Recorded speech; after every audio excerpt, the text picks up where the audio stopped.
ఉపరాష్ట్రపతి ఎన్నికలకు రంగం సిద్ధమైంది. మంగళవారం పార్లమెంట్ సెంట్రల్ హాల్లో ఉపరాష్ట్రపతి ఎన్నికకు పోలింగ్ నిర్వహించనున్నారు. ఈ ఎన్నికల్లో రాజ్యసభ, లోక్సభలోని సభ్యులతో పాటు నామినేటెడ్ సభ్యులు కూడా ఓటు హక్కును వినియోగించుకున్నారు. ఈ ఎన్నికల్లో కేంద్రంలో అధికారంలో ఉన్న ఎన్డీఏ పక్షాల తరపున మహారాష్ట్ర గవర్నర్ సిపి రాధాకృష్ణన్ బరిలో ఉన్నారు.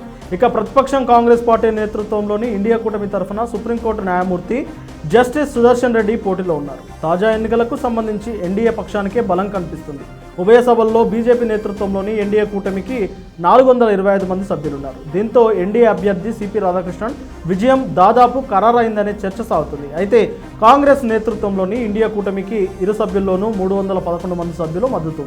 ఈ రెండు కూటముల మధ్య భారీ వ్యత్యాసం కనిపిస్తున్న చివరి నిమిషంలో సమీకరణలు మారే అవకాశం ఉందన్న చర్చ కూడా జాతీయ రాజకీయ వర్గాల్లో చోటు చేసుకుంది. రెండు తెలుగు రాష్ట్రాలకు చెందిన ఏ కూటమిలో లేని ఎంఐఏ ఇండియా కూటమికి మద్దతు ఇవ్వగా వైసీపీ ఎన్డీఏకు మద్దతు ప్రకటించింది.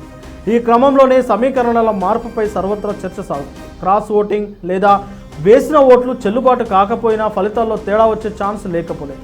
ఇలాంటి సమయంలో ఉపరాష్ట్రపతి ఎన్నికలకు దూరంగా ఉండాలని బీఆర్ఎస్ పార్టీ నిర్ణయం తీసుకుంది. తెలంగాణ ప్రభుత్వ వేధింపులు ఇందుకు కారణమని ఆరోపించింది. ప్రజాస్వామ్యం పరంగా సరైన వాతావరణం లేకపోవడంతో ఎన్నికలకు దూరంగా ఉండాలని నిర్ణయం తీసుకున్నట్లు ఆ పార్టీ వెల్లడించింది. ఇక ఎన్డీఏకు బీఆర్ఎస్ మద్దతు అవసరం లేదని పార్టీ భావిస్తుంది.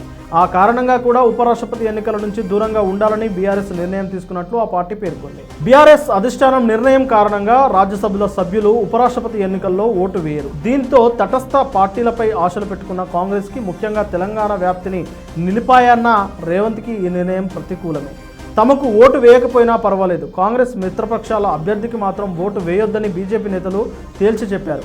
దీనికి అనుగుణంగానే బీఆర్ఎస్ నిర్ణయం తీసుకోవడం గమనార్హం. బీఆర్ఎస్ ఓట్లు కూడా ఉపరాష్ట్రపతి ఎన్నికల్లో కీలకంగా మారాయి. ఇవి కాంగ్రెస్కు పడితే ఆ అభ్యర్థి అవకాశాలు పెరిగేవి. అయితే తాజా నిర్ణయంతో వీరంతా ఎన్నికలకు దూరంగా ఉంటారు. బీజేపీ నేతృత్వంలోని ఎన్డీఏకు కలిసి రావడం ఖాయమని విశ్లేషకులు పేర్కొంటున్నారు.